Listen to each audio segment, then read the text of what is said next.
This channel does not promote any violent, harmful or illegal activities. All content provided by this channel is meant for an educational purpose only.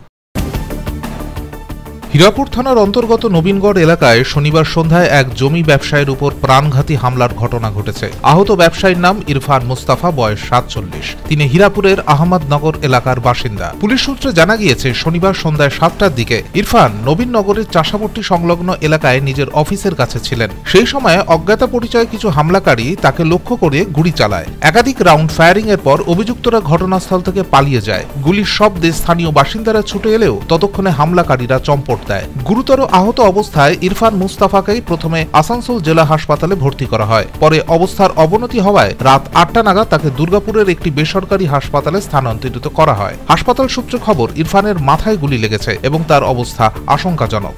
জানা গিয়েছে, ইরফান মুস্তাফা দীর্ঘদিন ধরে জমি কেনাবেচার ব্যবসার সঙ্গে যুক্ত। তার অফিস রহমতনগরের চাষাপট্টি এলাকার কাছে অবস্থিত। প্রাথমিক তদন্তে পুলিশ অনুমান করছে, জমি সংক্রান্ত কোনো আর্থিক লেনদেনের বিরোধ থেকেই এই হামলার ঘটনা ঘটেছে। ঘটনার খবর পেয়ে হীরাপুর থানার পুলিশ দ্রুত ঘটনাস্থলে পৌঁছে তদন্ত শুরু করেছে। হামলাকারীদের চিহ্নিত করে গ্রেফতার করতে পুলিশ লাগাতার তল্লাশি অভিযান চালাচ্ছে। কি হয়েছে সেটা আমাদের কাছে কোনো ক্লিয়ার নয়। যিনি ইনজিওর্ড আছেন ওনাকে আগে কথা বলতে হবে, পার্সোনালি গিয়ে আমাদের টিম গেছে, তারপরেই আমরা আরো বেটার ওয়েতে কি হয়েছে সেটা জানতে পারবো। অর্ধেক ইনফরমেশন আমি দিতে পারবো না। এখানে কিছু পেয়েছে না, এখানে কিছু পাওয়া যায় না।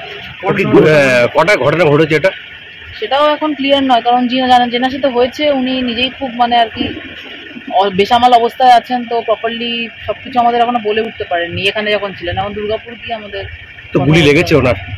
না, পাওয়া যায়নি কিছু ইনজুরি। কিছু ইনজুরি পাওয়া যায় মানে গুলির ইনজুরি পাওয়া যায়নি।